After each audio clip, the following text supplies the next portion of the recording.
Part 143. The Reborn Wife is Farming. Author, Yu Yuzu. Chapter 1423. Xiaoan glanced at his father, did not dare to apologize to his fourth uncle, but hugged his neck tightly, and peeked at his father's face. Fan Zijin glanced at his son with a serious face, and said to Qi Heiran, "There are more children, and they are willing to listen to what they have to say, so let's raise them together." In the end, Qi Heiran didn't ask how he bullied the child, but Xiaoan stayed in Qi's house permanently. In the past, he only played here during the day because the children were good, but now he has passed the Ming Road, and Fan Zijin officially handed over his education and part of the custody rights to Fan Zijin. Xiaoan stayed at Qi's house even more confidently, and came to play with 3 friends after getting up every day, and went home in the evening. "Sometimes when I have fun, I just live in Qi's house." Fan Zijin and Xiao Xiao's family didn't mind, because they also came here every now and then to eat together. Anyway, the two families are close to each other, and they can come and go by opening a door in the middle, and the two families live as a family. Xiao Xia was a little embarrassed at first, since Fan Zijin and Qi Heiran are as close as brothers, who always eat at neighbor's house. Moreover, Mu Yangling also prepared rooms for them in the Qi mansion. Sometimes they stayed in the mansion when they were tired and didn't want to leave. This is great, the whole family stayed overnight. Even though Xiao Xia and Mu Yangling have become best friends, she was very embarrassed for a while, thinking that they took too much advantage of the Qi family. But no one felt out of place except her. As time passed, she also understood that the relationship between Fan Zijin and Qi Heiran was so good, this kind of trivial matter was nothing to them at all, just like Qi Heiran didn't treat himself as an outsider when he went to Fan's residence. And Aling is broad-minded, and grew up with Zijin since childhood, and she is also a best friend, so there is really no need to mind. She gradually let go, although she is ashamed to go in and out of Qi mansion as her own home like her husband, but also more comfortable. And Mu Yangling is really good at raising children, and many problems that she finds difficult are not a problem in her hands. Not only Xiao Xia, but even Fan Zijin, who was very picky about Mu Yangling, had to admit that she was good at raising children. Of course, Fan Zijin didn't think that the other party was smart, but because she had experience. As the eldest sister, would her younger siblings and cousins below her be able to raise children?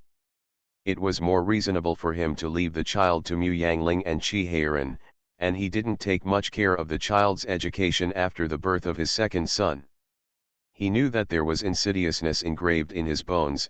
Xiao Xia's character was cowardly, and he could only spoil children. If the child was raised by them, the child they would teach would be a lawless and sinister villain. Even if he is high and powerful, he doesn't want his son to cheat him and the whole Fan family someday in the future. And Qi Heiran is open-minded, cheerful, and has a 3-point childish personality, so he is very good at playing with children. If the children can learn half of his open-mindedness and optimism, they will benefit from it in their lifetime. What's more, the little bear and the twins are all carved out of the same mold as Qi Heiran when he was a child. Qi Heiran could lead him to the right path when he was so deviant when he was a child. The education problem of his sons was solved, and Fan Zijin was more at ease to focus on his work. He never thought that he would need to educate a few children by himself. So when Qi Heiran came to the door, he couldn't help but widen his eyes. Qi Heiran spoke very clearly, instead of teaching the children how to behave, he should teach the children how to behave. Several big characters have been formed, and Xiaoan is also a good boy with a kind heart. Fan Zijin doesn't have to worry that teaching them at this time will teach them badly. However, he and Aling seem to have taught the children too much, and the children are all overly kind. This is not a bad thing in their class, but it is not a good thing either. They all hope that their children will have a bright future, but they also need to know something about the dark side, so that they won't be tricked into schemes in the future. Moreover, As the children got older, their problems became more and more serious. He and Aling had limited education, so they couldn't handle it. So he hoped that Zijin could also participate in the education of the children. Anyway, the children had already learned to think, had their own ideas, and their personalities were half-formed, so he was not afraid that Fan Zijin would lead them astray unconsciously. Therefore, Fan Zijin began to officially take over the education of the children. Only after teaching the children did he understand the helplessness Jihaeran felt when the children asked questions. He only taught 3 children, but they had a lot of questions, okay. So many that he wanted to beat them up. Since it was a training for a few children to have superior IQs, Fan Zijin, in addition to academic guidance, discussed with the children the major issues in the court and the country's progress. For example, the problem of the aristocratic family. Qi Ziyuan hates aristocratic families. The main reason is that he steals national wealth to enrich himself, but aristocratic families only have shortcomings and no advantages. Absolutely not, not to mention that there are good and bad people in any ethnic group, but the background of the family has cultivated many talents for the country, and many of them are dedicated to the country and the people. Then the question arises, how should they treat the family? It can't be destroyed, because it will make people feel cold, let alone support the family like Emperor Jinjian, that is going the old way of Jin and Tang, and the disadvantages outweigh the benefits. It is impossible for such a problem to be raised in the court, so it can only be discussed in private. Fan Zijin and Qi Ziyuan Rongxian have discussed this problem many times, but so far there is no good solution. He didn't even think about the 3 children to come up with an effective solution. He just used it to tell them the complexity of the relationship. There are not only 2 things between people, peace and sharing, bad and good. When the interests are the same, you can make peace by dividing. You can also partially end. Fan Zijin felt that the topic he was talking about was very profound, so he taught them word by word, clearly and slowly, hoping that they could understand better.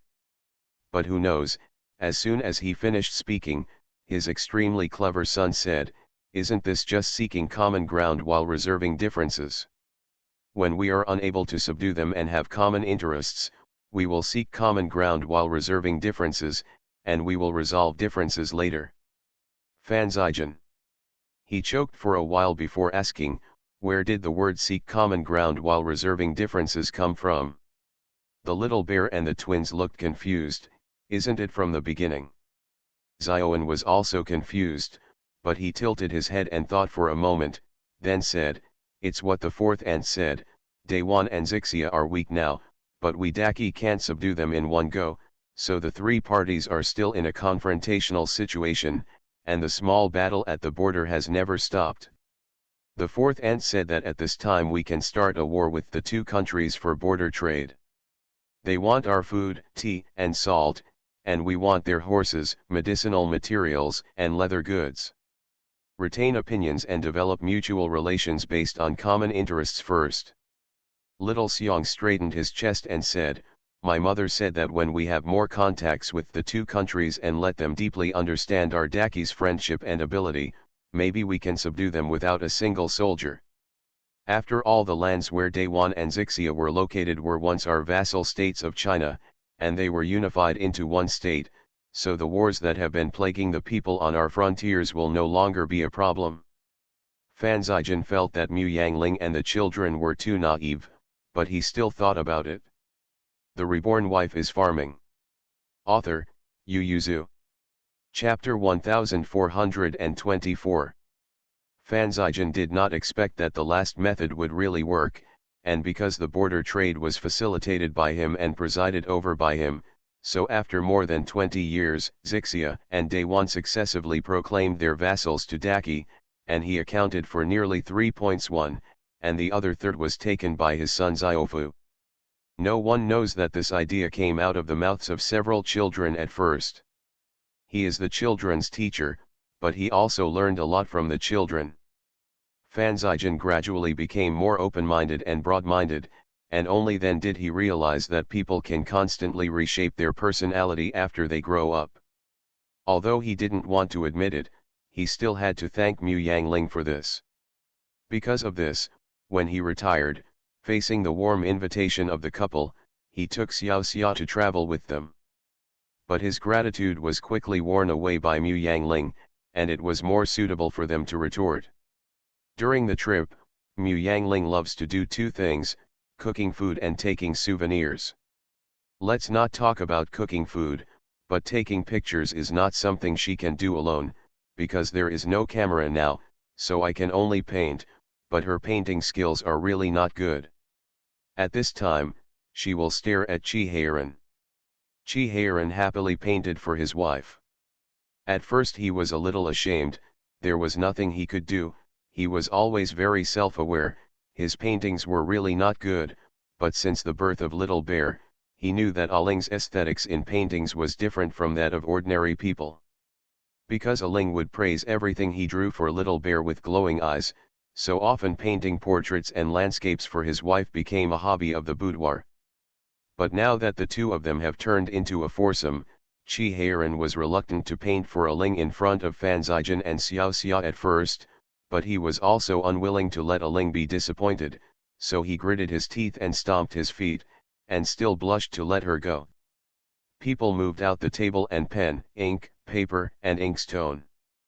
Fan Zijian looked at it with great interest at the beginning, thinking that Chi Heiran's painting skills had improved, and was waiting for him to give some pointers after painting, but Chi Heiran finished the painting in less than a quarter of an hour.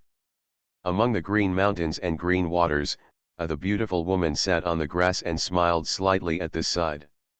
Anyone with eyes can tell that the painting is Mu Yangling. Fan Zijian. He stared at the painting for a long time, wanting to comment on the technique, concept, and technique, but found that the painting was so rough that it didn't even have the most basic elements of meticulous painting. But it is not freehand painting. Because the landscape and people are all clearly depicted, but the precision and delicacy in Gongbai painting is also missing. The most basic requirement of Gongbai painting is ingenious and delicate. It may take last month to complete a pair of Gongbai painting, but Chi Heiran's painting has mountains, rivers, and people, but it only took 2/4 of an hour to complete it. Finished. The speed is amazing, and naturally, the poor and rough painting skills are also amazing. Fan Zijian thought that Mu Yangling would be angry when he saw it, but Mu Yangling jumped over with a satisfied look, dried the ink and put it away carefully, and said with a smile, "I will put it away and give it to him at night." Inscription. As he spoke, he took out a favorite book from his luggage, and put it away as a treasure.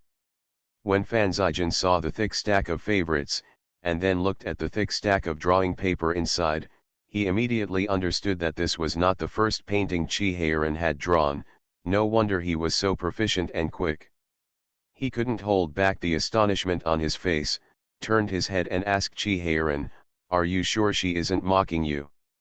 Chi Heiran blushed, pulled him aside and whispered, "Keep your voice down, Aling probably hasn't seen other people's paintings, so." Fan Zijian nodded, and said clearly, "So she thinks that you are good at drawing like you? It really is the result of ignorance and incompetence." Fan Zijian gave him a sideways look, and said, "You let her go on like this? You're painting." Fan Zijian tisk, "She can see it." Chi Heiran immediately poked his neck unconvinced and said, "What's wrong with my painting? At least Aling likes it." Fan Zijian snorted, "That's because she hasn't seen any good paintings." Chi Heiran couldn't help but grabbed his shoulder, stared and said, "You are not allowed to draw for her." Fan Zijian raised his eyebrows and said, "If you promise me to change the itinerary, I will take a tour of the south of the Yangtze River before going to the grassland, and I will agree to you." Chi Heiran immediately said with a bitter face, "The capital city is in the south of the Yangtze River. You have lived in it for so many years and you haven't gotten tired of seeing it." "How can it be the same?" Fan Zijian said proudly, "the capital is only Linan City, but how big is the entire Jiangnan? Not to mention other things, Yangzhou is very different from Linen, let alone other places. Although I live in the capital for many years, but I haven't really visited other places in the south of the Yangtze River. But we have all gone to Anhui. Fan Zijin immediately said, if you agree to change the itinerary, I will immediately tell people to turn around and go back. I will not mention painting in the future. Qi Heiran likes to paint for Mu Yangling very much, because it seems that Aling can recognize his paintings in this world.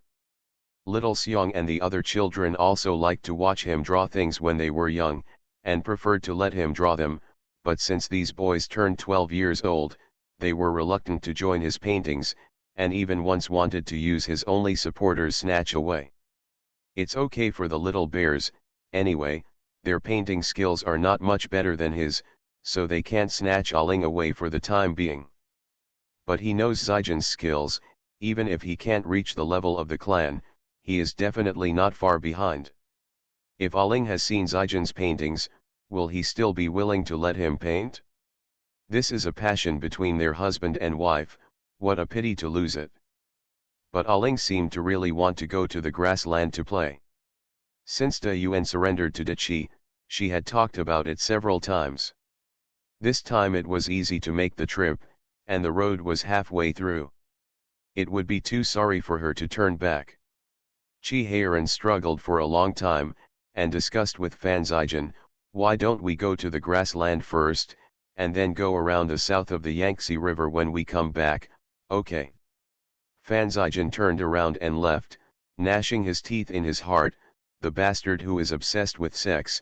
He clearly agreed where to go and listened to him, but turned around and changed his mind because of Mu Yangling's words. Qi Heiran scratched his head with a headache. Mu Yangling just finished appreciating Qi Heiran's masterpiece for Xiao Xia, and waved to Qi Heiran with a smile, Master, let's set off. Xiao Xia covered her mouth and looked at Qi Heiran with a chuckle, and said with a smile, then I will get in the car too. Embarrassed, Qi Heiran pouted and said to Mu Yangling, why do you still show the old paintings to your cousin? If she wants to see it, I will show it to her. Because of the limited time, I only showed her 2 pictures. I will show her the next time. Qi Heiran looked at Yuranjian's wife, but he didn't summon up the courage to refuse. Fan Zijin was so listless that when he stopped in the evening, he asked someone to set up the table and spent nearly an hour painting a freehand landscape painting. I specially showed it to Mu Yangling. Mu Yangling looked at it for a while, then nodded at last and said, it looks good. But when he turned around, he took Qi Heiran to watch the clear water falling from the mountain stream together, and said happily, hurry up and write down, draw me a picture of me standing under the mountain stream tomorrow, and make me more beautiful. Qi Heiran, who was staring at Fan Zijin sadly and angrily, immediately came back to life full of blood, nodded happily and said, okay, I'll get up early tomorrow to draw. Fan Zijin was so angry that he vomited blood, cursed secretly, turned around and left. Xiao Xia saw him throwing a tantrum like a child, thought for a while and followed. You are listening to Novels at Bless Up channel. Wish you happiness and luck. Please subscribe to receive new novels. How do you feel about this novel? Please like and leave a comment. The Reborn Wife is Farming. Author, Yu Yuzu. Chapter 1425. Fan Zijin stared at his painting for a while, then turned to ask his wife, is your painting not good? Okay, Xiao Xia said without thinking, my master's paintings are much better than fourth uncle's. Fan Zijin pursed his lips, rolled up the painting and threw it aside. Sure enough, there are eyes but no pearls, even pearls and fish eyes can't be distinguished. Xiao Xia thought it over and said, I think Aling really likes fourth uncle's painting for her. This may have a special meaning. Is there any special significance? It's just that bastard's eyes are right on mung beans. Fan Zijin waved his hand irritably, forget it, let them go if they want to make a fool of themselves. He was about to turn around and leave when he saw his wife looking at him with concern, his heart moved, and then a smile appeared on his face, and he pulled her away. I will also draw for you, let them know what painting is. And Chi Heiran was smiling, looking at Aling with a satisfied face, and asked cautiously after a while, Aling, do you really think my paintings are better than Zijin's? Mu Yangling nodded fiercely, of course, I like your paintings. Of course, Zijin's paintings are also good, but I like your paintings for me. The smile on Chi Heiran's face was even wider, and he waved his hands with pride, I will draw for you every day from now on. So, from the second day onwards, the convoy would stop wherever the scenery was beautiful. Chi Heiran would paint for Mu Yangling, while Fan Zijin would paint for Xiao Xia.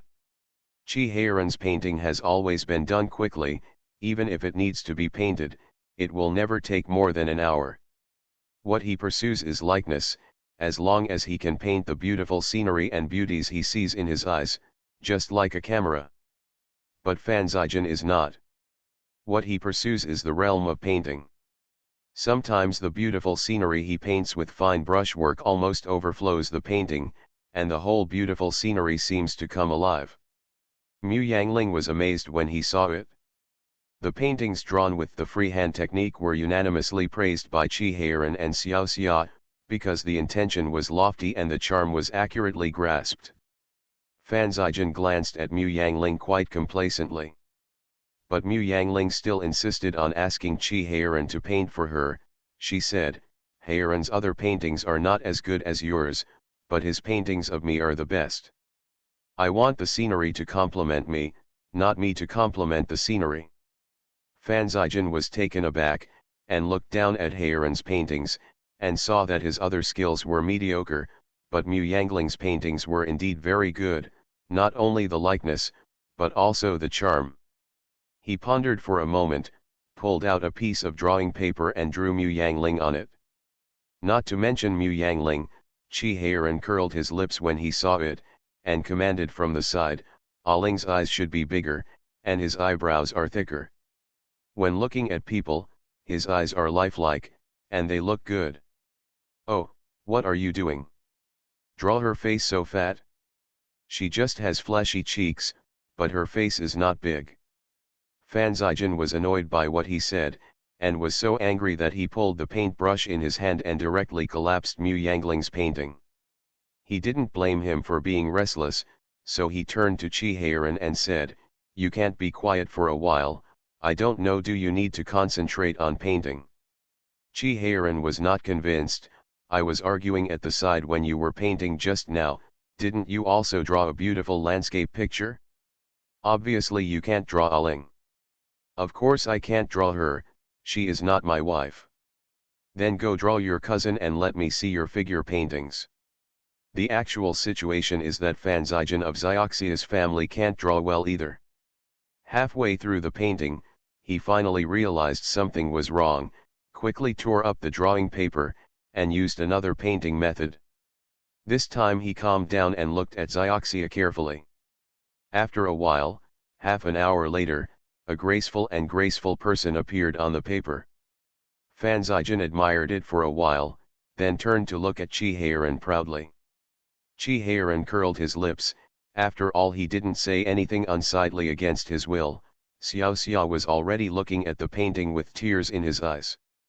Only Mu Yangling looked at the painting, then turned his head to look at Xiao Xia, and then asked in doubt, is this my cousin? Why can't I see it at all? Fan Zijin sneered nonchalantly, do you know what painting is? Who can appreciate Heiran's paintings and think that Heiran is the best in the world? Fan Zijin directly ignored her comments. Chi Heiran's face was flushed, and he quietly tugged on his wife's sleeve to make her avoid the sharp edge. The chief guard walked over flutteringly, and said helplessly with a straight face, my lord, it's getting late, why don't we find a place to rest? Everyone was startled, they turned their heads to look at the sun in the sky, and then silently looked back at the chief guard. The expression on the head of the guard's face cracked, but he still said in a calm voice, my lord, we need some time to pack up, and it will take time to set up the camp later, so we won't be able to go 3 miles away. Since they couldn't walk 3 miles, they might as well be stationed there, they were not so tired after all. Okay, let's station here, Chi Heiran waved his hand and said, we're not in a hurry. The chief guard gave the order with tears streaming down his face. They have been walking for 2 months. It is enough for them to travel 3 times from the capital to the grassland. But at this moment they are still halfway, this trip. Seeing that it was still early, Chi Heiran immediately rolled up his sleeves excitedly and said, let's go hunting in the mountains and hunt a roe deer to eat at night. Fan Zijian was moved, and turned his head to ask him, are you sure you can find the roe deer? Isn't there Aling? Mu Yangling shook his hand and said, I'm not sure that I will find the roe deer. Chi Heiran asked the horse to be brought over excitedly, and said, even if it's not roe deer, other prey will do. In the evening, 3 roe deer were set up in the camp. Xiao Xia and Mu Yangling laughed and said, the roe deer in this forest have suffered. No, the most indispensable thing in the mountains is rabbit, pheasant, and roe deer. Mu Yangling brushed it with a layer of honey and said with a smile, if you like it, we will hunt it tomorrow. The Xiao Xia family didn't have a particular fondness for meat, and when he heard this and shook his head, Chi Heiran was very moved, and sat beside his wife and said, then we'll go hunting in the mountains tomorrow. While cutting the cooked meat on the plate, Fan Zijian said, you should eat less roe deer. The old man has something to say to make up for it. If you eat too much roe deer, you won't be afraid of becoming like a roe deer. You ate so many vegetables and didn't see you turning into vegetables, Chi Heiran countered. Fan Zijian's expression was horrible. Mu Yangling laughed loudly when he heard the words, Zijian is mocking you for being a stupid roe deer. Chi Heiran was taken aback for a moment, then rushed over with an awe, pinned down Fan Zijian and scratched him. Fan Zijian was angry and laughed at the same time, almost gasping for breath. The guards beside the other 2 piles of fire looked enviously, and said in a low voice, Prince Rong and Prince An really have a good relationship. The servants sitting in the middle didn't even move their brows, obviously not surprised. The head guard frowned, he had only one thought now, when will this exhausting journey end? Ending the journey is impossible. The children have grown up, and both Chi Heiran and Fan Zijian have completely put aside political affairs. Every year, except to go back to see the children, they almost always go out to play.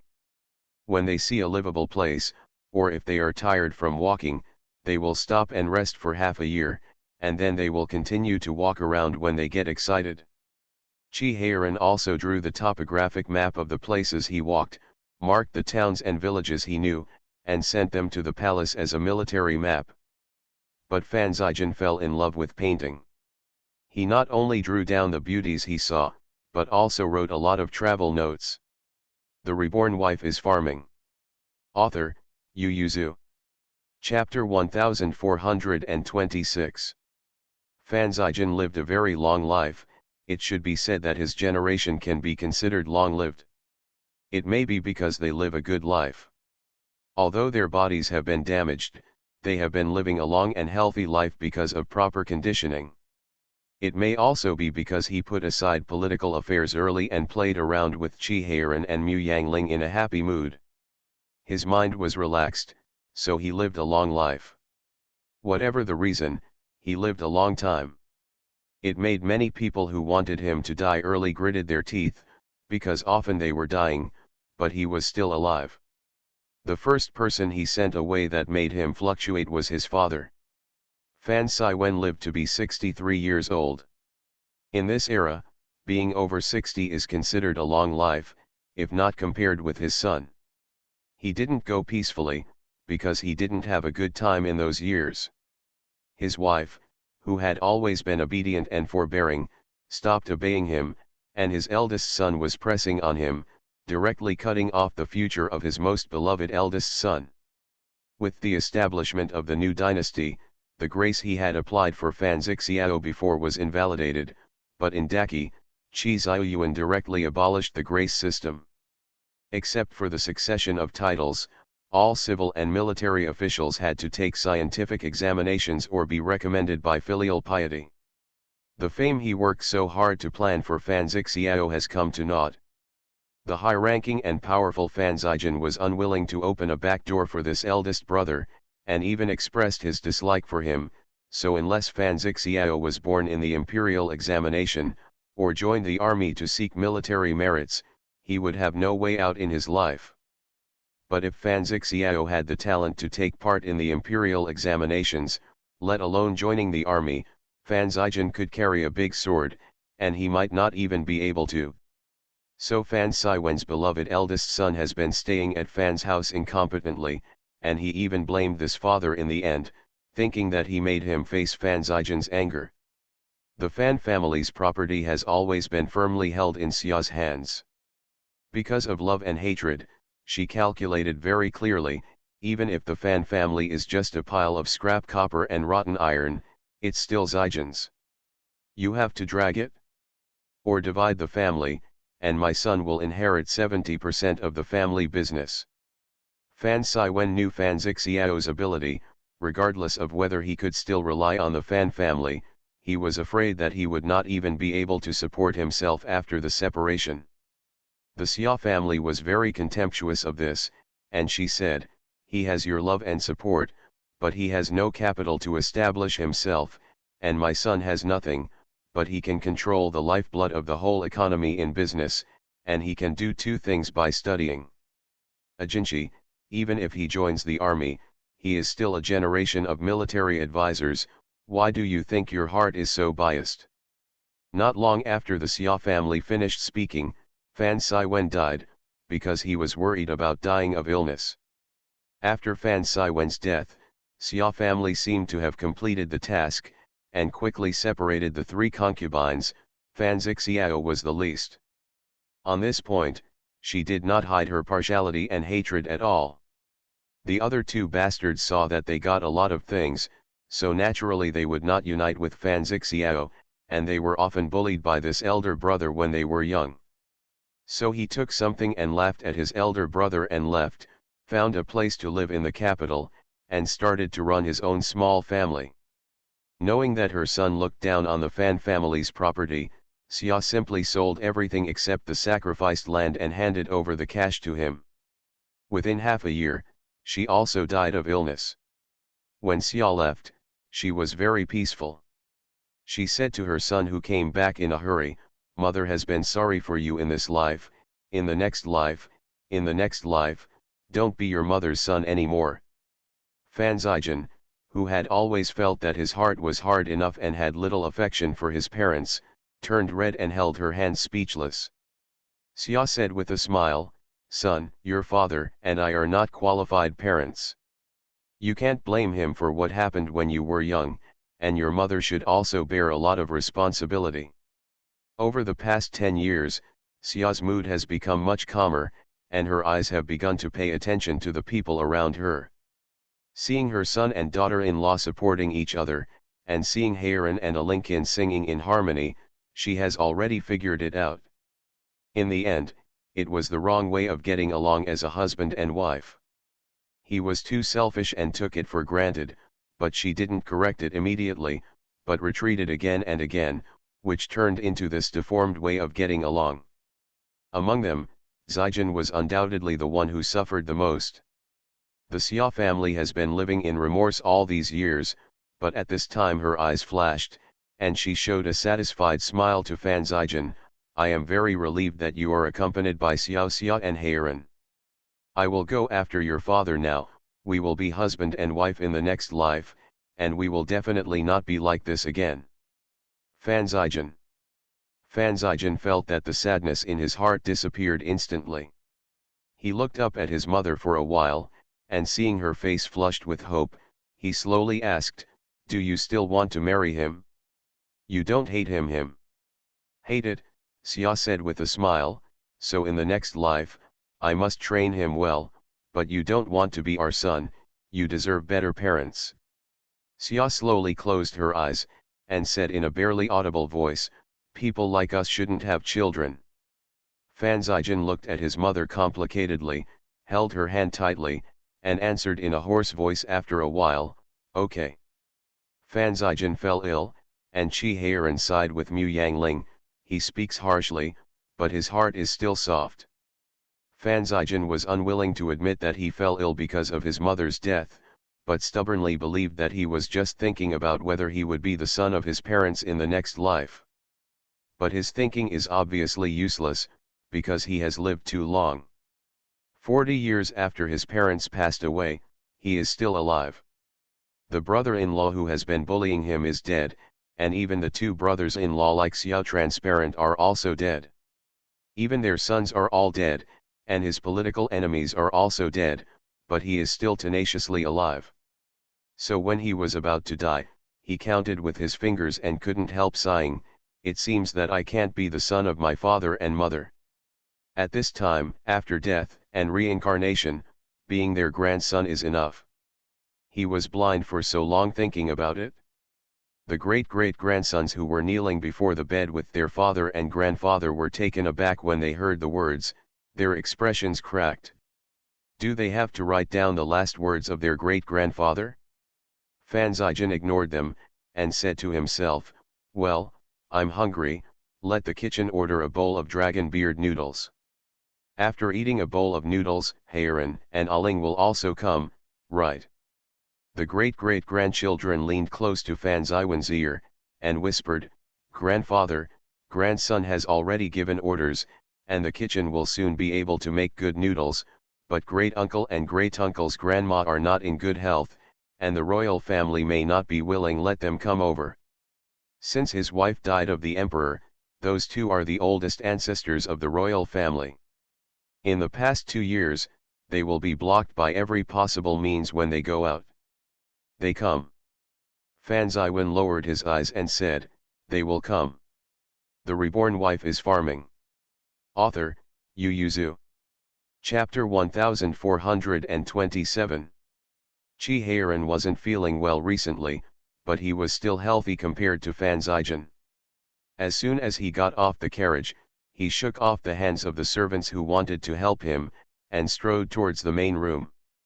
Mu Yangling trotted behind to keep up. The servants who came to serve were sweating on their foreheads, and the guards were cautiously on the left and right. The ground was very slippery because of the spring rain that had just fallen, and they were afraid that the two old ancestors would fall unsteadily.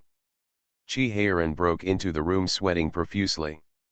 In the room, Fan Zijian was leaning on the bed and eating a bowl of noodles, in good spirits.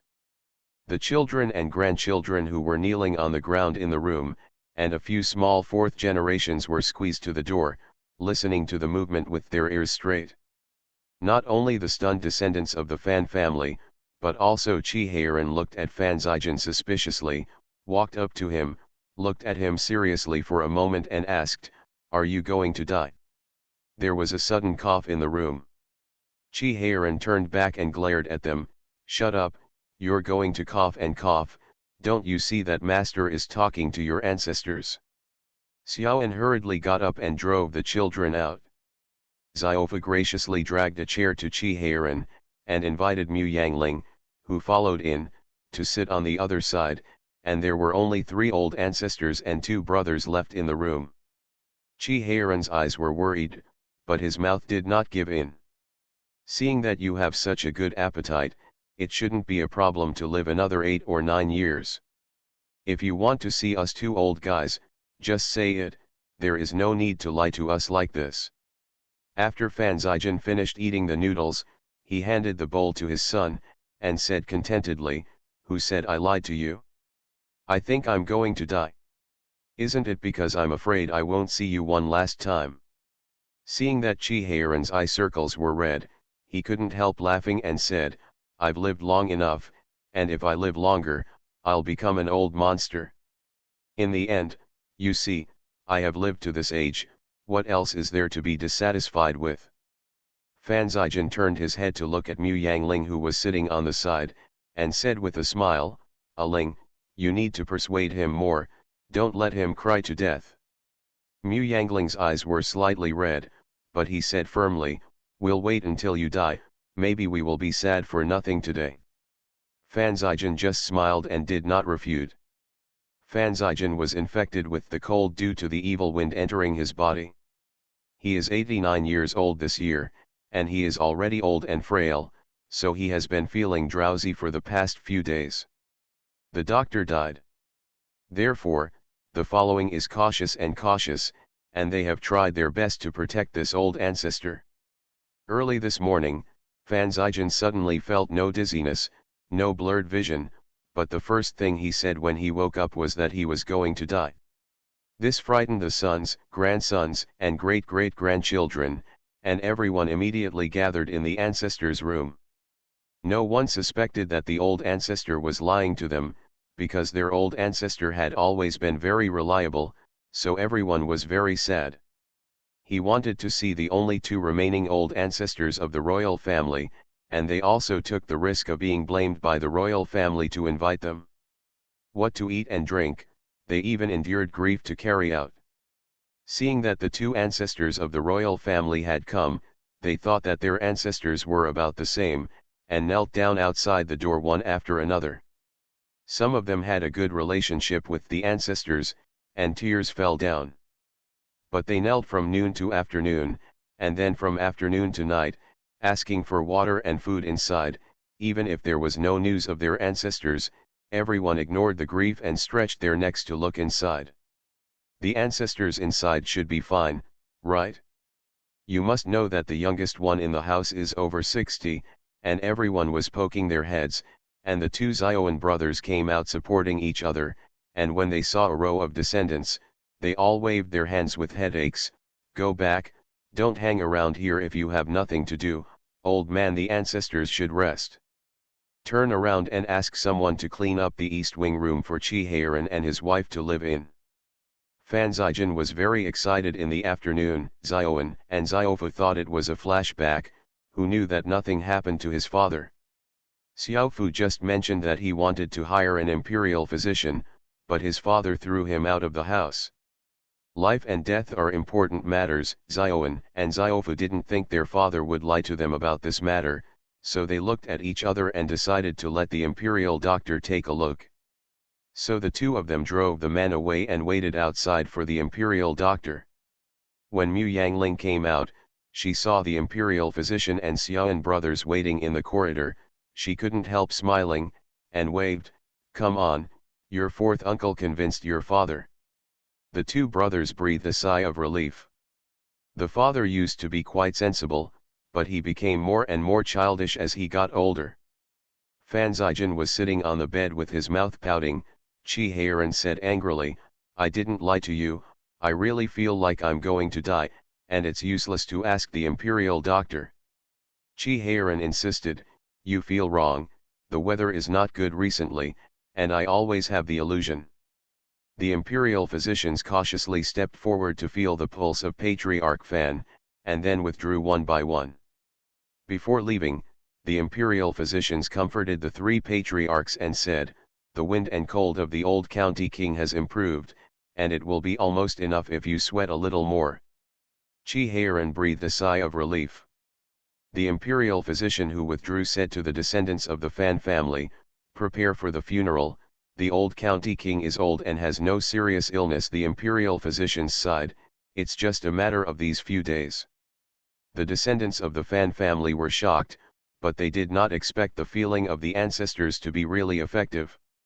Xiaoan and Xiaofu could barely stand, or their grandson hurriedly stepped forward to support them, and persuaded them in a low voice, "Grandfather, this is a happy funeral for our ancestor, don't you be sad." Of course Zioan and Ziofu knew that, not to mention their father, they would have lived to this age. However, life is impermanent, and there are people they care about in this world, so they will inevitably feel that life is too short. They were used to their father watching them from a high place. He suddenly wanted to leave them forever. How could the two of them accept it so easily? Mu Yangling stood at the window and watched them. Although she didn't hear what they said, she knew the answer just by looking at their expressions. She couldn't help but sigh, but she didn't feel much sadness. Because she felt that this life would pass soon, and maybe they could meet again in the next life. Mu Yangling, who has been reincarnated once, believes that people have a next life. And in this life, whether it's her, Chi-Heiran or Fanzijan, they all think that they have made great achievements, and they shouldn't be too miserable in the next life. They are still individuals, right? Mu Yangling went back to the room and quietly nodded to Chi-Heiran. Chi-Heiran immediately lowered his head, hiding his red eyes. Fanzijan was still muttering that he wasn't lying. Chi-Heiran raised his head after a while, and said impatiently, "Okay, I know you're not lying, but I'm hungry. What do you want to eat tonight?" Fanzijan felt it carefully, shook his head and said, "I'm not hungry, just have a bowl of soup." The topic diverged. At night, Chi-Heiran deliberately stayed to sleep with Fanzijan. The two brothers were lying on the same bed. Fanzijan said with emotion, "When I was young, my mother often put us to sleep together. You were so domineering back then, and sleeping was always a mess. My feet became big characters, and I would turn over later, and even squeezed me out of bed at every turn." Chi-Heiran just chuckled. Fanzijan continued, "I have always protected you under my wings and treated you like my own brother. At that time, I thought you were worthy of the best in the world, so I always felt that Aling was not worthy of you." Fanzijan said softly, "She is so black, she can't even write a word well, she is still a village girl, she wears dusty clothes, and has a hot personality. I really don't understand why you like her. There are so many beautiful women in this world. How much, your jewel just fell into a pile of cow dung." Chi-Heiran. "But you two are like bastards looking at mung beans. The more you look at each other, the more you like each other. Although I always feel that she is not good enough for you, since you are happy, I will not say anything." Fanzijan felt that his eyelids were a little heavy, and said sleepily, "I know my body, it's only been in the past 2 days, don't be sad if I die, you still have her to take care of, she is not young, she used to run around with you, always fall behind if you suffer from some unmentionable illness, if you are very sad, who will take care of her?" Chi-Heiran turned over, faced him, and muttered, "Don't worry, I'm not sad." The corner of Fanzijan's mouth twitched slightly, and he fell asleep peacefully. Chi-Heiran waited for a long time, and couldn't help reaching out to check his breath. Seeing his long breathing, he was relieved, and fell asleep hugging the quilt. He found Fanzijan dead after waking up the next day. He stretched out his hand to touch it, and it was still warm, but he was not breathing through his nose, and the corners of his mouth were slightly raised. It could be seen that he was walking in peace. Chi-Heiran sat on the bed blankly and looked at him. It was only when Mu Yangling came in that he realized what had happened. The descendants of the Fan family were terrified, fearing that something bad would happen to this old ancestor. They restrained Fanzijan sadly, and at the same time helped Chi-Heiran aside to invite the imperial physician. Mu Yangling slowly sat beside him, reaching out to hold his hand tightly. Only then did Chi-Heiran come back to his senses, tears overflowed his eyes, and he choked up after a while and said, "He told me not to be sad, I still have to take care of you." Mu Yangling nodded with tears in his eyes, and said softly, "Yes, you still have to take care of me." Chi-Heiran couldn't hold back in the end, and cried hard while hugging Fanzijan. Mu Yangling saw that he was in a trance, and he had lost weight at a speed visible to the naked eye. Fearing that something would happen to him, he couldn't help hugging him at night and said, "Don't worry, elder brother and Zijan have both reincarnated first, wait for us. If you die, you might be able to be with them in your next life." Chi-Heiran never believed in ghosts and gods, even if Yuan Hui was around, he didn't believe in them very much, so he was still sick with indifference. Mu Yangling had no choice but to lean into his ear and whisper, "Really, people can really be reincarnated after death, and I was reincarnated after death, but I forgot to drink menpo soup, and I still remember things from my previous life." Chi-Heiran had some reactions, but he gave his wife a contemptuous look, and said, Even if you want to comfort me, you have to make up a reliable one. So what did you say about me and Zijin in the previous life? Mu Yangling froze. How could there be anything about these two people in his previous life? Seeing her stunned, Chi Heiran became more and more sure that she was lying to him, but she was also very sad to think of Zijin's death, and she still had to take care of him during this time, so he reached out and patted her and said, "Okay, Lord knows well, reincarnation, maybe they are still waiting for us on Huanquan Road, and when we reincarnate together, we will be brothers and husbands and wives in the next life." Mu Yangling saw that Chi Heiran was obviously talking nonsense to comfort her, so he couldn't help but said, "Who said that we will still be husband and wife in the next life? Maybe we will become brothers and sisters if we reincarnate together. The eldest brother has been reincarnated early, maybe in the next life you have become the eldest brother's son." Chi Heiran was stunned. You are listening to novels at Bless Up channel. Wish you happiness and luck. Please subscribe to receive new novels. How do you feel about this novel? Please like and leave a comment. The Reborn Wife is Farming. Author, Yu Yuzu. Chapter 1428. Beza sat in front of the desk and practiced calligraphy with her wrists hanging. Her little face was serious, and the girls were satisfied when they saw it. Their little princess had finally learned to be dignified and virtuous. The big girls looked at each other, and then smiled on their faces. There was a sound of footsteps, and the expressions on their faces cracked.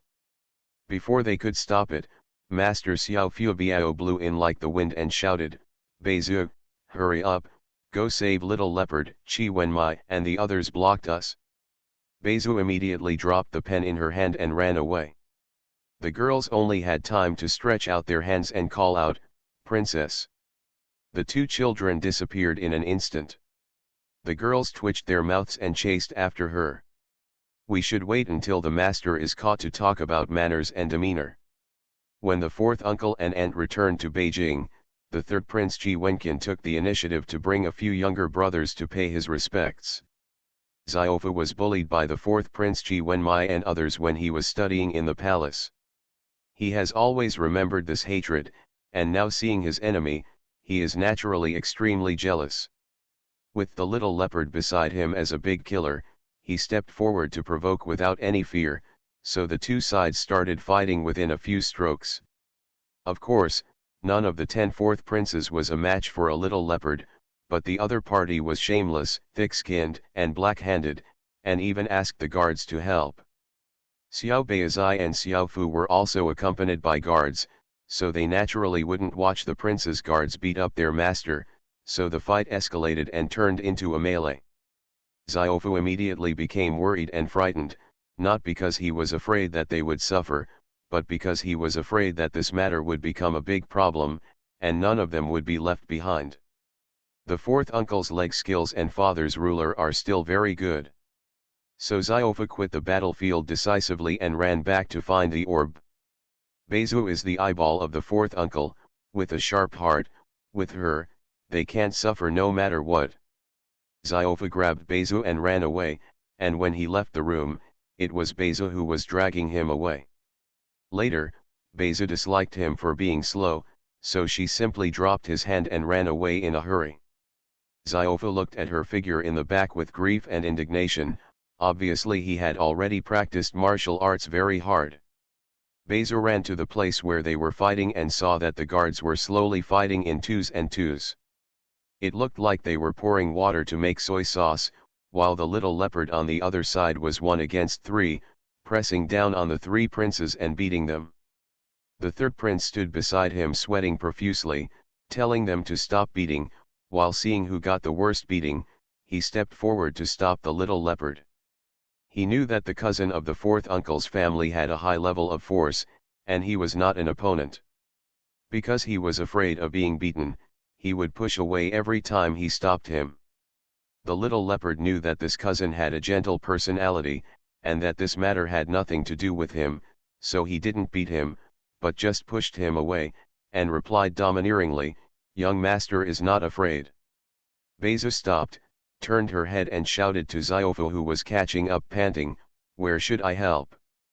Xiaofu ran up, couldn't help but rolled his eyes when he heard the words, pointed at the little leopard and said, "Nonsense, of course I helped the little leopard, didn't you see how much they bullied the little leopard?" Basil looked at the three cousins who had been beaten miserably, and she didn't have the nerve to make a move, but the cousins look very pitiful. Xiaofu said with tears in his eyes, "Can they be as pitiful as I am? You know, I was oppressed and beaten by them when I was a child. And they never respected morals, they combined the rules and bullied me together every time." The scene of the little boy huddled in the corner being besieged by three teenagers came to Basil's mind. He immediately shook his delicate body, clenched his fists, and rushed forward to join the battle circle. The guards, who were sweating profusely at the side, heard a scream, turned their heads hastily, and saw the princess beat the fourth prince to the ground with a punch, and then sat on him and pressed him to beat him. The fourth prince's guard felt something was wrong, and immediately waved away the opposite guard with his palm, and said in a low voice, "Don't stop me anymore, if something happens to the master, I won't survive." After all, Fei stepped forward to block the fist of the princess, and quickly rescued his master. Little Leopard saw how cruel his sister was, so he couldn't help but stop. He wanted to beat up a few cousins to vent his anger on Xiaofu, but he wouldn't hit him so hard, otherwise how would he explain to Uncle Huang later? But Beizu didn't think so much. Seeing that the fourth prince was being protected by the guards, she turned around with her fists clenched and ran towards the fifth and sixth princes. The guards of the two were shocked and rushed forward to save their little masters. The guards of the palace scratched their heads. After all, they were colleagues. They were too embarrassed to step forward to stop them, so they could only go forward and whisper to the little princess, "Princess, this is almost the end, the princes are all seriously injured." "What is it called heavy? It's just a flesh wound. Brother Xiaofu was bullied by them when he was so young." Beizu insisted on beating them up. The little leopard held back for a long time and said, "Beizu, stop beating them. If word spreads that your reputation will be bad, what will you do if you can't get married?" "Why is the reputation bad?" Beizu was confused. Xiaofu rushed up, glared at him and said, "You're talking nonsense, Beizu is not a Hedong lion. Uncle Fourth, you will definitely be able to marry in the future, or marry a good man." The fourth prince sneered, "There is only one fourth uncle in the world. Do you think who else can hold back the fourth aunt besides the fourth uncle? Beizu is so fierce at such a young age. She will definitely not be able to marry in the future. She will stay at home as an old girl for the rest of her life and will be punished by everyone dislike." Beizu was just in her early 10th year, and she was frightened at once, but she didn't cry. Instead she stared at him with big eyes, and then said slowly, "Then can I continue to beat you now? Anyway, my reputation has already broken." Fourth prince. Everyone. Xiaofu breathed a sigh of relief, stepped forward and grabbed Beizu's chubby hand, and promised, "Don't listen to his nonsense, you will definitely get married in the future. If you can't get married, then I will marry you." Beizu looked at him contemptuously upon hearing this, and said, "I'm not going to let it go." The fear in her heart gradually dissipated, and she regained her pride, so she raised her chin and said, "My father said that I am his biggest treasure. Who in this world would dare to despise me?" Little Treasure, who was rushing to persuade the quarrel, couldn't help laughing out loud, and quickly stepped forward to touch his cousin's little head, and said with a smile on his face, "Yes, our pearl is just like Mingzu, it's me. Cheese baby, who would dare to despise you?" Seeing the prince, the third prince breathed a sigh of relief, but the other three princes who participated in the fight were a little guilty, especially the fourth prince, who was still thinking of pulling down his elder brother and becoming the prince himself. Xiaobao didn't seem to notice the embarrassment on their faces, and scolded Qi Wenmai, "Fourth brother, who taught you to scare Beizu? How old is she, and how old are you?" You're really going back as you live. Turning around, he saw Ziofu and Ziobeazai standing aside, biting their ears, couldn't help frowning, and scolded, "You two stand still, Ziofu, although you didn't do anything, your nature is the worst, but thinking of you is excusable, I won't punish you any more. Gentlemen teach you to read, and the first lesson is about filial piety. All these years, brothers and sisters have learned to be respectful. Ziobeo especially hated his younger brothers. You are older than your cousins. The cousins are all grown up, but they bully them again and again. Don't you know how to give in? The reborn wife is farming." Author, Yu Yuzu. Chapter 1429. The three princes lowered their heads, and none of them spoke, but their straight backs also showed reluctance. The little leopard shouted, "I won't ask them to give way, anyway, they can't beat me." Xiao Bao twitched the corner of his mouth, and was about to teach him what brotherhood means, when Beizu stepped forward and pinched his waist. He said, "That's right, if you are capable, you fight us. What's the matter if you bully Ziofu who is delicate and weak?" Ziofu was stunned for a while, and after realizing it, he got angry at Beizu. "You are the one who is delicate and weak, which boy do you see using this idiom?" Xiao Bao pursed his lips and smiled, patted their heads and said, "Okay, go back and face the wall and think about it for me. Fourth uncle will definitely punish you when he comes back later." When he turned his head to face the three younger brothers with bruised noses and swollen faces, Ziobeo couldn't help but sighed inwardly, and his face became serious. "I'll take you to wash and apply medicine." The fact that Ziofa was bullied in the upper study room became known to everyone after he was sent to his fourth uncle. Therefore, the father severely punished the princes who were studying in the study room, and devoted more energy to teaching them.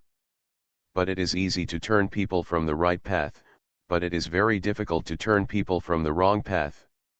Besides, people's hearts are unpredictable. Not only did the father fail to teach Wenmi and the others well, but it made them even more believe that the father was partial and favored him. Partial to fourth uncle and partial to Ziofu. Thinking of this, Xiao Bao sighed slightly. He knew that the fourth and fifth children wanted to compete for the position, but he didn't blame them. As they said, they are all the sons of the emperor, so they naturally have a chance. He is confident that he can keep his position, and he also trusts his father. If not, then he is inferior to others.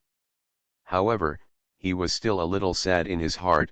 After all, he didn't ignore his younger brothers like the concubines were treated by the concubines.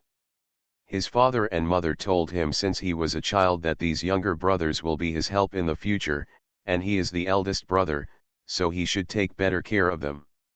He also tried his best to take care of his younger brothers. When he was a child, he took them to play whenever he had time. He personally taught the homework of the third and fourth children. Although the relationship with them is not as deep as that of Xiaoxiang, it is not much worse, so it is somewhat sad. Seeing them being beaten like this at this time, Ziobeo was angry and distressed, so he reluctantly took them to the medicine. The remaining little leopards, Ziofu and Beizu, got together to discuss how to escape this punishment. This conflict was instigated by Ziofu. Ziobeazai took the initiative to attack, and Beizu ended, so all three were responsible. If it was Mu Yangling who handled it, then the three of them were each responsible and would be punished, but the punishment would definitely be lighter.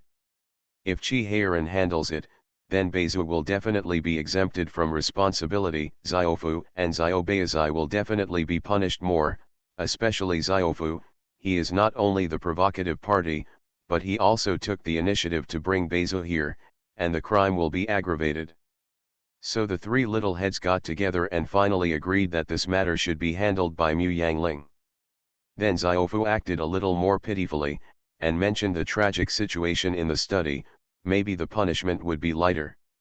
The three of them decided to immediately leave behind the guards behind them and run to the backyard in a hurry. Mu Yangling was lying leisurely on the boat. The sunshade curtains were hung on the boat. The breeze blew by, The water waves pushed gently, and the boat swayed. She couldn't help yawning, turned over and fell asleep. The three children ran to the lake and saw the boat far away from the shore. The three of them waded up, and decisively asked the servants to roll Mu Yangling's boat back.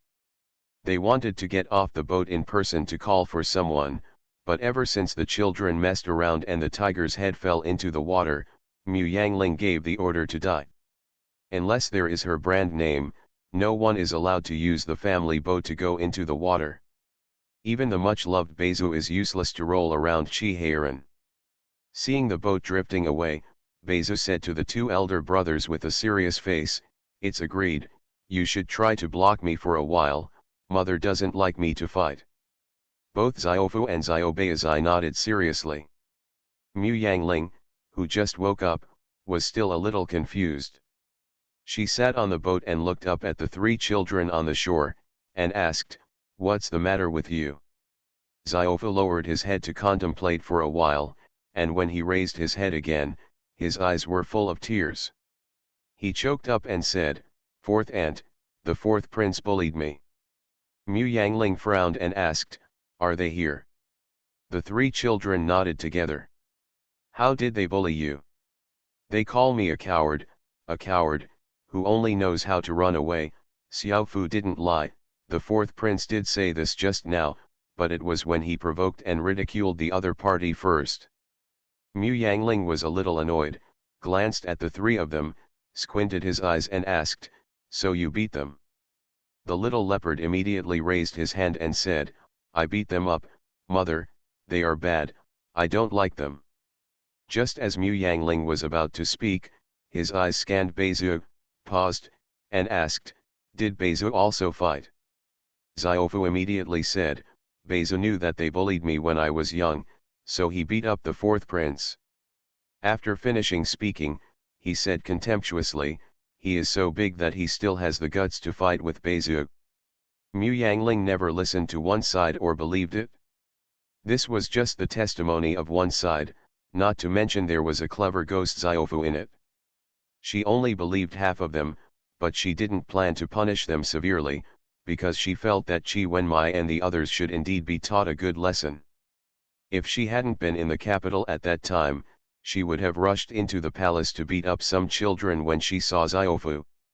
Although she has not educated the little princes face to face, she has been communicating with them by letter, and she can be regarded as their half-husband. She never thought that the children would become like that, bullying such a sunny, cheerful, and innocent child as Xiaofu into a gloomy child.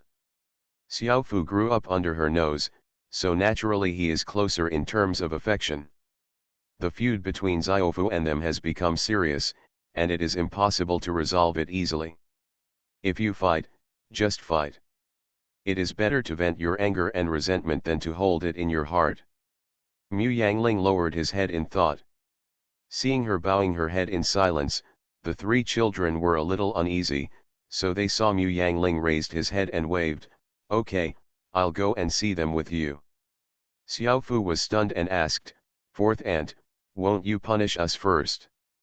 Mu Yangling jumped ashore, glanced at him, and said, "After seeing their injuries, decide whether to punish them or not, and how to punish them." Although the three of Qi Wenmai were beaten with bruised noses and swollen faces, they looked miserable, but they were all flesh wounds, and the pain lasted only 2 days. Little Leopard knew they were his cousins, so it was impossible for him to be cruel. The little leopard beat Qi Wenmai for a long time, and the most serious injury on his body was from Beizu. The child's blow was not serious, and his mouth was bleeding with one punch. Fortunately, the teeth did not fall out, otherwise it would have been even worse. Mu Yangling was very satisfied to see their miserable situation, and said to the three little ones, it's okay, they will be fine after a 2-day rest, you don't have to feel guilty." Fourth prince, fifth prince, and sixth prince. Xiaofu, Xiaobeizai, and Beizu stared at Mu Yangling with wide eyes, unable to believe that they had such benefits. The Reborn Wife is Farming. Author, Yu Yuzu. Chapter 1430. The three princes stared at her in disbelief. The third prince also looked at this ant in amazement, she was so aboveboard and eccentric. Xiaobao couldn't help coughing lightly, and moved 2 steps to stand in front of the 3 younger brothers. He knew this ant well, and as soon as he said this, he knew that the 4th ant wanted to beat them up too. If the 4th ant also did something, then the younger brothers would not be as simple as having a black nose and a swollen face. The princes all stared at Mu Yangling vigilantly, for fear that she would really do something, but Xiaofu and Xiaobaizai watched excitedly. Baizu rolled her eyes and said eagerly, "Mother, if I hit them a few more times, don't I feel guilty?" Mu Yangling glanced at his daughter, and said, "If you have a legitimate reason, beat me up. I will not stop you or punish you." The princes all shuddered, and the 4th prince moved his butt uncomfortably, protesting in a low voice, "4th ant, you can't bully us like that." Although the 3rd prince and the following princes have not been raised by Mu Yangling, they have all been her students and pen pals through Fiji for a while. The bedtime stories they are reading now are still written by her, and they are all compiled from historical stories. Is not only easy to understand, but also very attractive. Therefore, they are no strangers to this 4th ant, and they even corresponded with each other some time ago. Mu Yangling sized them up with a half-smile, and said sarcastically, "Yo, you also know that you were bullied and wronged. Then why do you have the nerve to bully someone who is younger than you?" The 4th prince looked up at Xiaofu, turned his head away and did not speak. Mu Yangling snorted softly, turned around and left, waving his hands and said, "If you want to fight, fight, don't come to me, as long as no one is killed, you can make trouble as you like." After all, these children are different from Xiaobao. If Xiaobao dared to do this, she would have beaten her up long ago, but her relationship with these children hasn't reached that level yet. If she really wants to beat someone up, they're afraid they'll still hate her. Why should she do such a difficult and not very good thing? Anyway, with Little Leopard and Baizu around, Xiaofu can't suffer. Mu Yangling walked away calmly. The 3 children became excited, their eyes flashed, and they clenched their fists and stared at the 4th prince and the others with great interest. The 4th prince couldn't help shrinking behind the elder brother of the prince, and shouted with a bitter face, "Brother prince, save me." Little Treasure stepped forward to stop the 3 of them helplessly, and said, "Okay, for my sake today, let them go, okay." The 3 of them rolled their eyes and nodded in agreement. Anyway, they will meet each other anyway, so it's better to bully them when the time comes. Several people are studying in the study, it is difficult not to meet each other.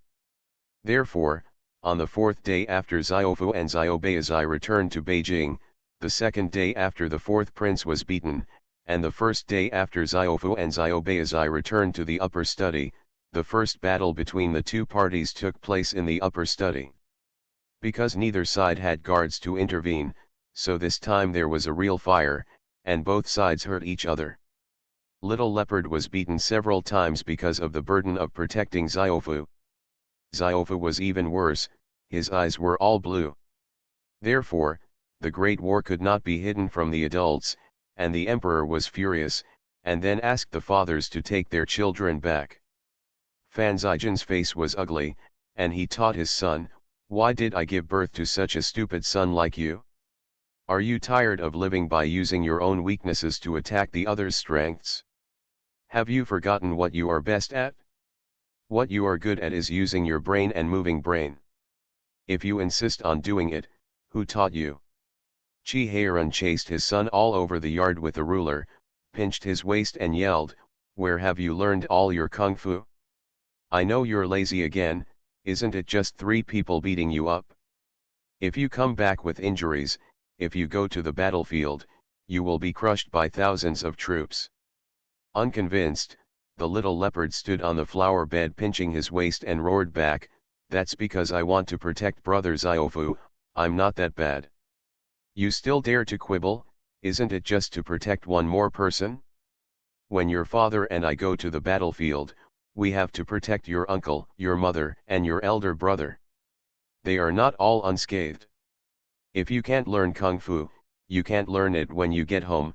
Come back honestly and admit your mistake, or I will beat your ass to pieces. In the end, Xiao Fu was punished by Fan Zijian and copied historical records, while Xiao Beizai was beaten up.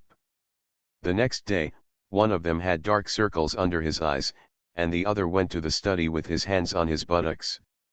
The fourth prince, fifth prince, and sixth prince who participated in the battle were all punished to varying degrees, and they all stared at each other and hated each other. And the third prince, who was innocent and implicated, silently began to tidy up his desk, thinking to himself, I don't know if it's okay for me to ask my father to participate in politics now. Maybe I can ask my eldest brother and second brother to intercede for me. My younger brothers are always fighting. What should I do if I am too delicate and weak to stop me? Before the third prince could come up with a solution, Beizu came to see the empress with a basket of vegetables. She smiled and said to the queen, Auntie Huang, these are the vegetables grown in my backyard, the seeds I sowed before I left Beijing. The queen twitched her lips and asked someone to take the green vegetables to the small kitchen. Your green vegetables have been grown for 5 years, which is really a long life. Beizu giggled, hugged her arm and said, I just want to find an excuse to visit you, otherwise mother won't let me enter the palace. The queen said with a straight face, I told your mother that you are not allowed to stop you from entering the palace. It is rare for me to see you once a year, but she still stops me. Isn't this palace similar to yours? Yes, yes, I have always regarded this place as my home, so Aunt Huang, I want to go to my upper study, okay. The queen was taken aback for a moment, then burst out laughing, pointing her forehead and laughing, it's weird, I don't know who it looks like. She said with a serious face, yes, yes, that's for you to study there. In our royal family, there are only 2 girls, you and Mingzhu. They are like the apple of your eye. You should go to the palace to study with your sister, but your father the king and mother are reluctant to part with you, and they often take you here and there, so I didn't mention it. Since you said it, you should follow your brothers into the palace to study from tomorrow. Beizu opened her mouth wide. She didn't want to go to the palace to study, she just wanted to go in and cooperate with fourth brother to beat up her cousin for revenge. The queen didn't seem to see her face, and continued to smile and said, I'll tell your mother about this, you just need to pack up your daily things. Now that women's schools are prosperous, you are the royal princess, and you can't be worse than others, understand? Beizu held back for a long time, but still couldn't help saying, Aunt Huang, in fact, it is enough for me to learn from my mother at home. Although your mother's knowledge is good, she has always been a hammer in the east and a hoe in the west. There is no systematic teaching at all. What you have learned from her is limited. Father and mother also invited me to have a husband, Beizu immediately said, I have been studying with my brothers all along, and I have learned all 6 arts. That would be even better. The imperial palace also teaches these things, and you should be able to follow soon, the queen said with a smile. There are only 2 sisters, Mingzhu and her, in the palace to study with. Come into the palace, I will also choose 2 companions for you, so that everyone can study together, which will be lively and competitive. Seeing that the queen's mind had been made up, Beizu knew that this matter could not be escaped. She immediately became worried. She didn't have the mind to think about revenge.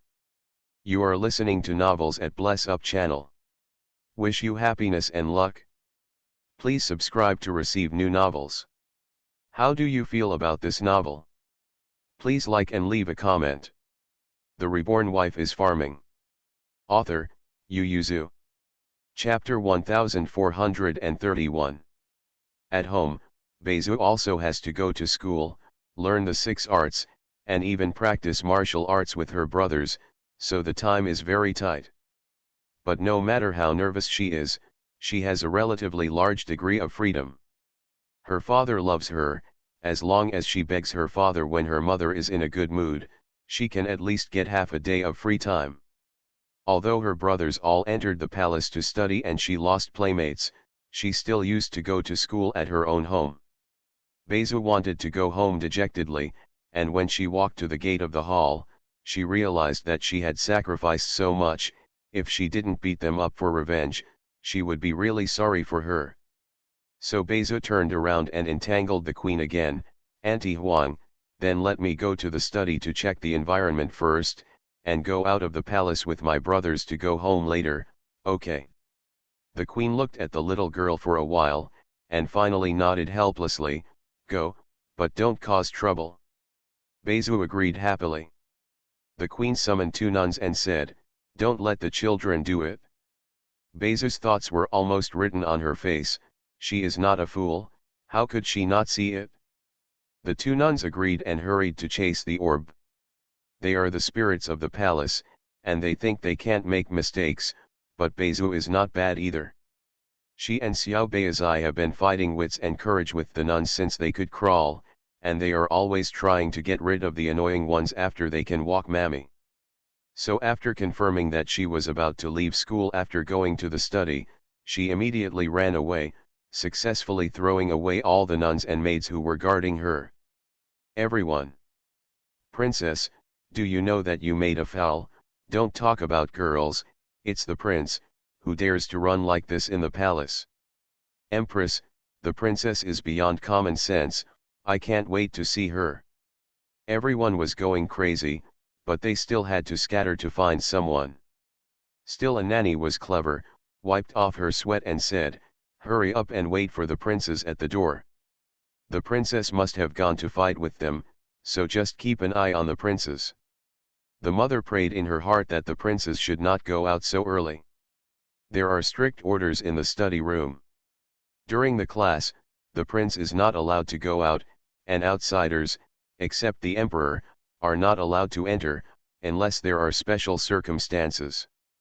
Special circumstances refer to a disaster in the upper study room, or a student who is seriously ill and needs to be carried out, or a life or death event for the parents of a student, and the emperor's password is issued, otherwise the upper study room will be closed. Bezu wanted to see the environment of the study room, but she was only wandering outside, and had to wait until everyone finished school before entering. But if she followed the rules, she wouldn't be able to beat up a few cousins, so she ran to the wall resolutely, and climbed over the wall to enter. There are guards guarding the door of the upper study room, but there are no guards around the wall. The key point is that no one dares to climb over the wall to enter or exit. After the orb was flipped in, it slipped to the place where they had their lessons. Thanks to Mu Yangling for the rules, there are very few servants in the study room, because it is during the class period, there is no one walking around outside, and the servants are all guarding the tea stove and snacks in the tea room. Bezu slipped out of the classroom smoothly, imitating a bird and chirping twice. This is their usual code word, and the brothers all know it. Xiao Fu and Little Leopard in the classroom were startled when they heard the bird singing, and they looked at each other, thinking it might be a coincidence, and didn't take it seriously, but after a while, the bird singing sounded again, and both of them had something bad in their hearts feeling.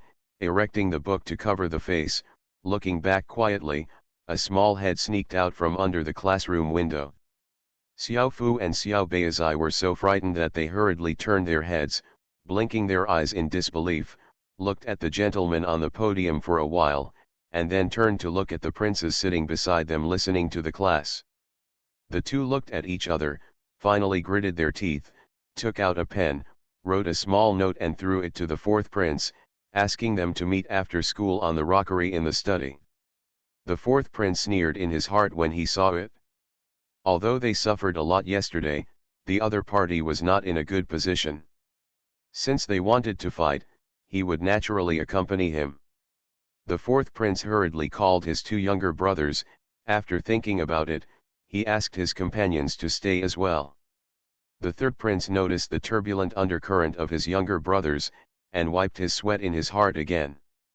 After thinking about it, he couldn't sue, but he couldn't just walk away. Forget it, let's go and see, he was beaten hard anyway, it can stop one or two. So, a group of children didn't leave after school, and they packed their school bags together and went to the open space beside the rockery for a fight. The servants didn't take it seriously, and it was not uncommon for young masters to stay in the study after school. Little Leopard and Xiaofu have just returned not long ago, and their companions are still being selected, so they have no companions at this time. The two faced each other's 9 people, and the pros and cons were clear at a glance. The third prince and his 2 companions stood aside and saw the situation, and without thinking about it, they said to one of them, "Go to the door and call the guards over." The third prince stepped forward to stand between the 2 sides, and said, "My brothers, you can't fight every day, can you? I think everyone should take this opportunity to reconcile." "No," Little Leopard glared at them and said, "They bullied Xiaofu before, unless they let us beat him up again, there's no point in playing." The third prince was helpless, looked at Xiaofu, and persuaded him in a low voice, "Xiaofu, the fourth brother has already vented his anger on you for bullying you." "But I'm still angry." Xiaofu stared at them viciously and said, "We must fight again. Don't call me a companion if you have the ability, fight 3 against 3. The fourth prince sneered, "You want 3 against 3, it depends on whether the third brother is willing to stand on your side." The third prince thought that the fight would be endless, so he gritted his teeth and stomped his feet, and said, "Is it true that after we fight 3 on 3, you will stop fighting and target each other?" The fourth prince opened his mouth wide in surprise, and then shouted, "Third brother, how can you favor them, we are your real younger brothers." Even though the fourth prince wanted to compete for the throne, he was only a young boy now, and he had a good relationship with his brothers. Even when facing the prince, he was always guilty. So the mind is not mature. At this time, when he heard that the third prince, who had always been close to him, wanted to fight him because of his cousin and cousin, he couldn't accept it. The third prince's face turned red, and he still insisted, "This is the last time, you can't fight anymore, or the father will really get angry. The father's health is not good, and the imperial doctor said that you can't be overjoyed." The little leopard stood on tiptoe, patted him on the shoulder appreciatively, and said with a smile, "Third cousin is doing well, but you are too weak. I want to protect brother Xiaofu, and I can't care about you, so you should be our referee." The third prince asked blankly, "Then where did you get the 3 of you from?" The little leopard pinched his waist proudly and shouted, "Come out with the orb." Bezu immediately turned out from behind the rockery, and happily greeted her brothers, "Hi cousins." The fourth prince couldn't help but feel his face throbbing, and a chill rose in his heart. He held back for a long time and said, "Shall we fight again another day?" The Reborn Wife is Farming. Author, Yu Yuzu. Chapter 1432. "Of course not," Bezu pinched his waist and said, "I've been preparing for a long time, and I won't have a chance next time." She ran in after running away from the imperial ant. After today, she must be the one under strict guard. When the fourth prince heard it, he knew there was a story in it, and immediately insisted, "We haven't healed from the injuries we suffered yesterday, and we will fight again when we recover from our injuries." "No," Xiaofu stared and said, "You didn't say that just now, don't you feel scared when you see the orb?"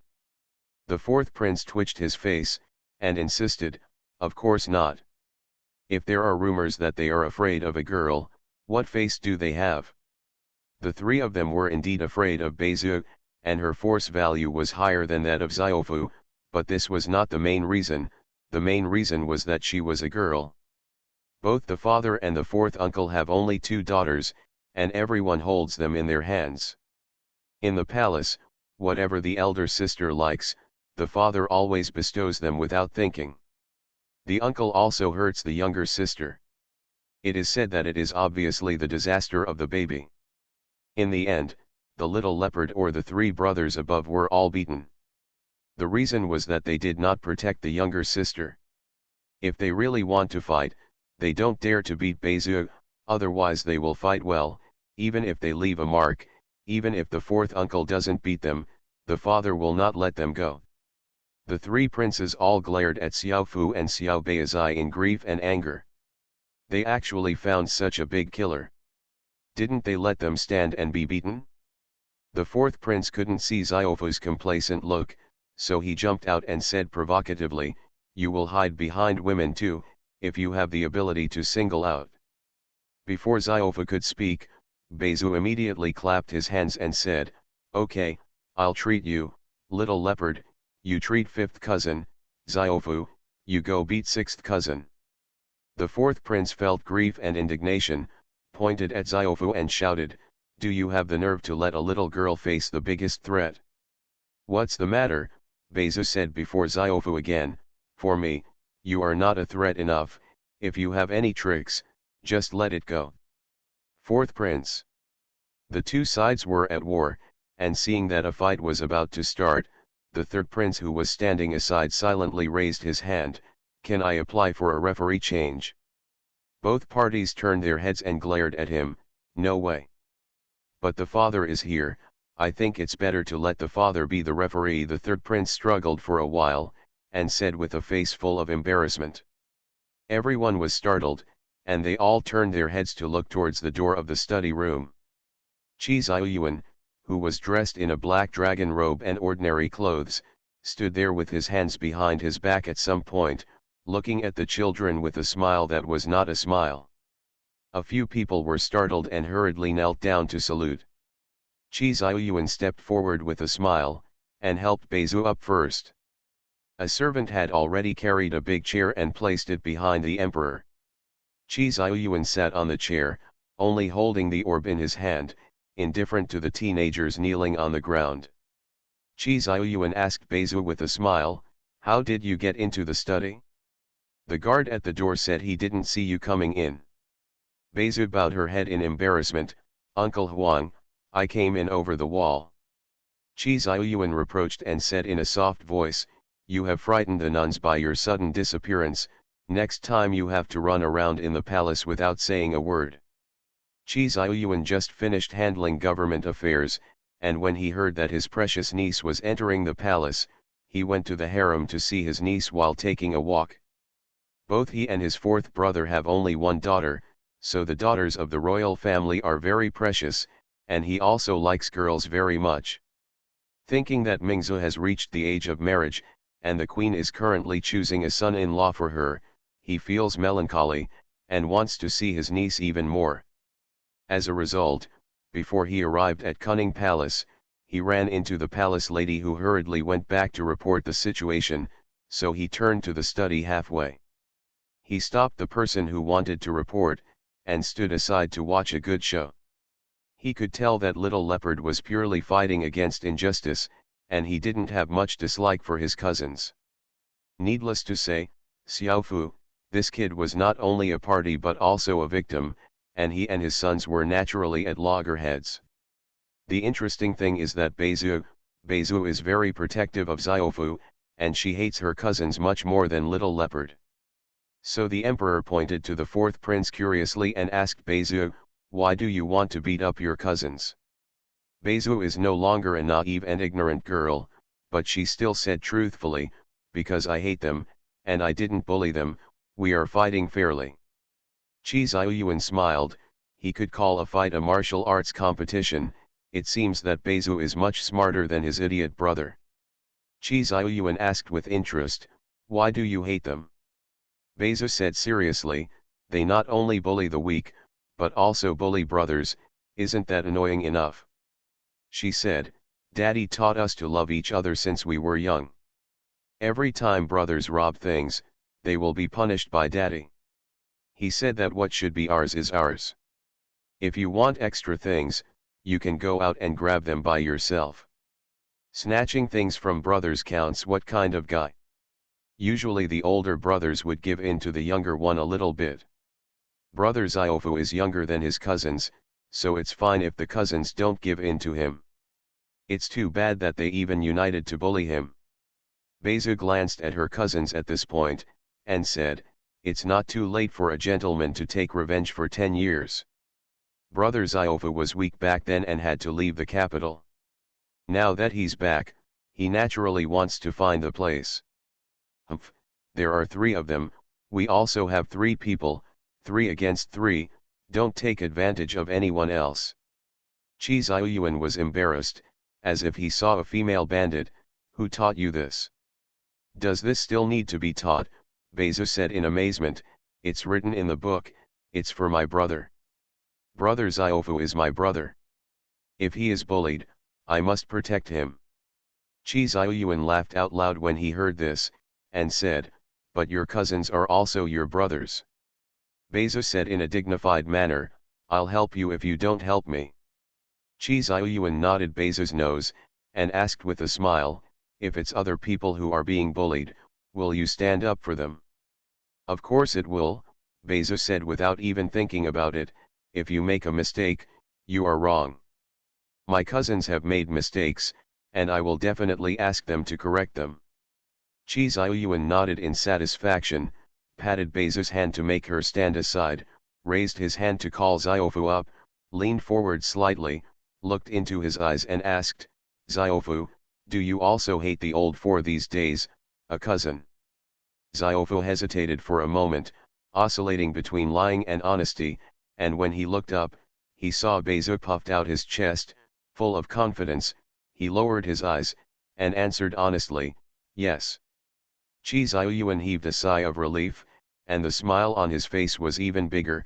Without any irritation, he continued to ask softly, then how do you want to get revenge? Do you treat them like they did to you? Ziofa thought for a while, then shook his head and said, no, as long as they fight with us, that's fine. This is the imperial palace. They have mothers and concubines who dote on them in the palace, and the imperial uncle also loves them very much.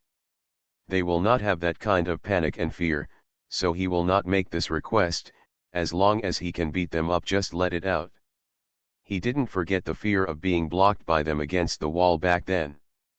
Chi Xiaoyuan nodded, and replied, okay, Uncle Huang will let you fight.